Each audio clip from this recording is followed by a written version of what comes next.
that at the end of the day, Iran has an effective air defense system. Israel does not.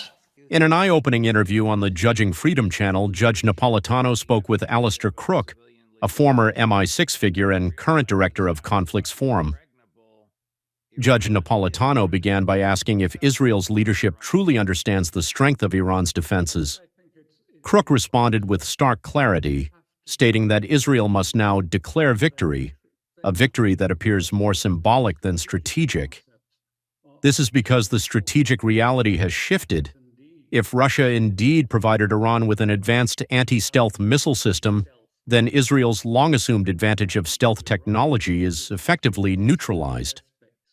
It has huge ramifications because the whole stealth idea was based on stealth aircraft being able to penetrate into, if you like, airspace that is dominated by air defense systems and destroy them because they could not be found and not seen on radar.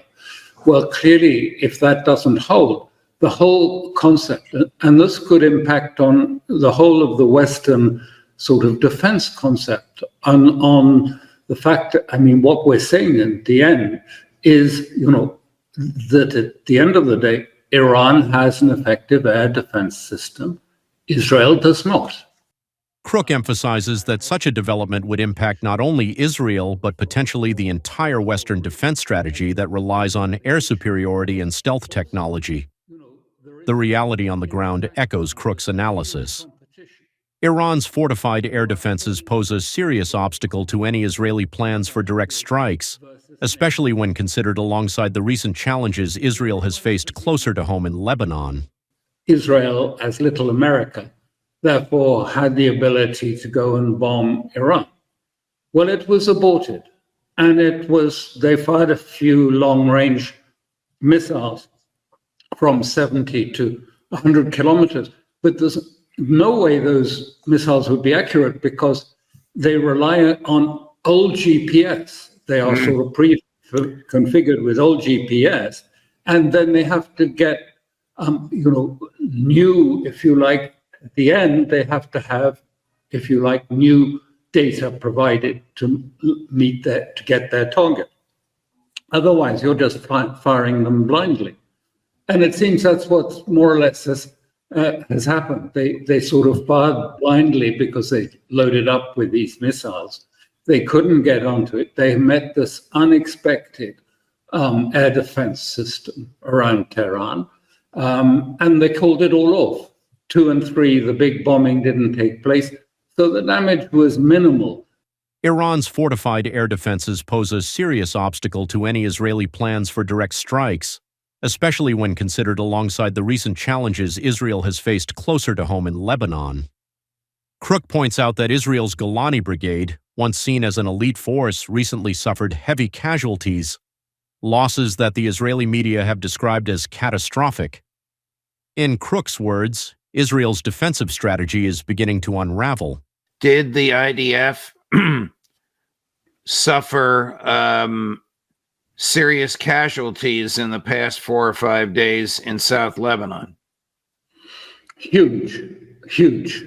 One Hebrew language newspaper has said, the amount of death and injuries that we've suffered in Lebanon in this period is a catastrophe. Quote, that's the direct word that they used in the press. They said it was a catastrophe. They've also said that the Golani Brigade has been really effectively disabled, decimated. You remember that was the elite unit, the Golanis, that first of all had a drone that came in and killed a small number, and injured many more Golani soldiers in their base just south of Haifa. And now in Lebanon, they seem to have suffered huge losses. And they've now talked about, the IDF have now proposed a 2-week brief ceasefire. They're going to stop attacking in Lebanon.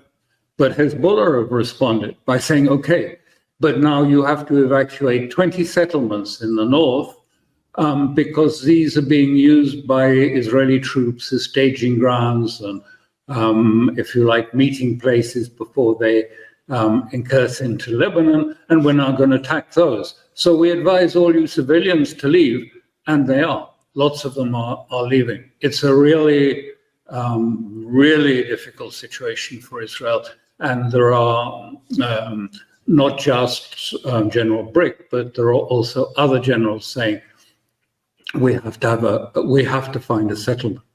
I mean, of course, they can't come out and say, because the whole strategy versus Iran is coming undone. If we can't hit Iran and we can't suppress its air defenses.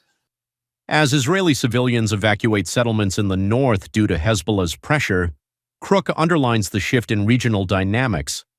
Israel, once the assumed dominant force, now finds itself in a defensive posture. In Lebanon, Hezbollah's resilience has halted Israeli advances, forcing Israeli military planners to confront the limits of their current strategy. Crook describes the IDF's recent actions in Lebanon as a forced retreat, where attempts to assert control over territories have yielded devastating losses. Further complicating Israel's outlook is its recent shift in Gaza. Is the IDF pulling brigades out of Gaza? Not out of Gaza. It's still in Gaza. It's still trying to pursue. What they're doing is trying to, continue with ethnic cleansing from the north. And we've seen pictures of sort of great caravans of Palestinians. They've arrested all the hospital staff. The technical staff, medical staff have all been arrested, and there are pictures of them sitting in a pit in their underpants before being taken off for interrogation. And that was the last hospital functioning in the north of Gaza. But they're trying to take as many Palestinians out of North Gaza, north of the Netzarim frontier, and to, if you like, take it and clear. And just before this started again, there was this big conference held in Israel at which ministers were present, in which they again declared that the intention is to remove all the Palestinians from Gaza and to replace it with settlements, 50 settlements. And many people signed up to join, to volunteer to, if you like, inhabit the settlements, the Jewish settlements that were being placed in Gaza after this war. So, that's still going on, but it's not succeeding. It's not succeeding because the troops keep saying, as soon as they clear one part of Gaza, they come back again and find it's been reoccupied by Hamas. Crook argues that Israel's mowing the lawn approach, its recurring offensives to degrade Gaza's capabilities, is facing renewed resistance from Palestinian groups, complicating its long-term goals. In Crook's view, Israel's efforts to clear Gaza have not resulted in control. Instead, militant groups quickly reoccupy cleared zones. The strategy, he suggests, may be reaching its breaking point. But beyond immediate battles, Crook warns of a deeper miscalculation. The Israeli leadership, he argues, still believes it can rely on American support to escalate against Iran if needed. Yet he points to Iran's sophisticated defense systems, developed with Russian assistance, and casts doubt on the feasibility of any such attack.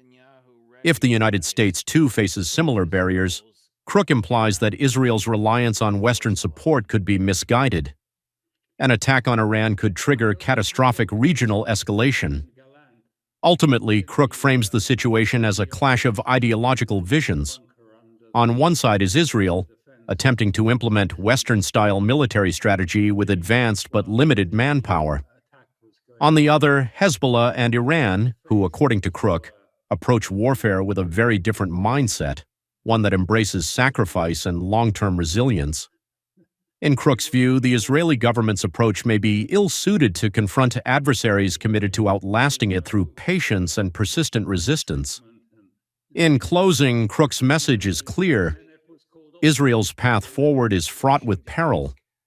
Its over-reliance on military dominance in the region may no longer be sustainable, and without a reassessment, the strategic failures Crook discusses could continue to compound, shaping a Middle East where Israel's goals face increasingly insurmountable challenges.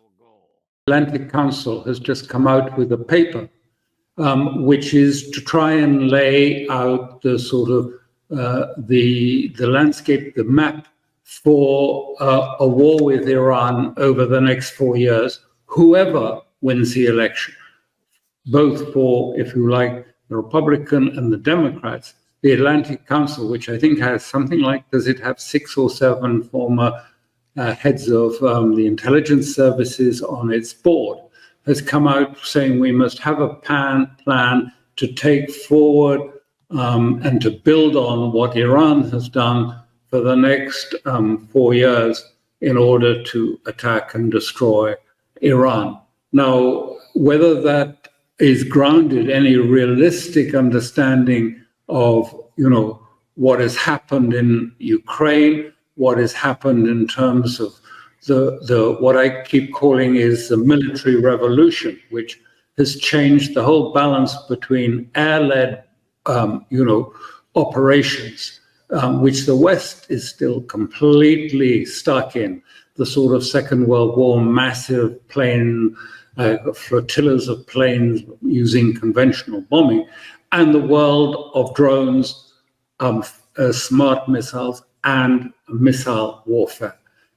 Because an attack on Iran, they have overwhelming, if it wasn't nuclear, then they would face Iran has overwhelming conventional capacity to destroy, if you like, much of Israel's military capability, military infrastructure. The hypersonic missiles, which Israel cannot shoot down, they can come over in waves and simply destroy the military capacity of Israel.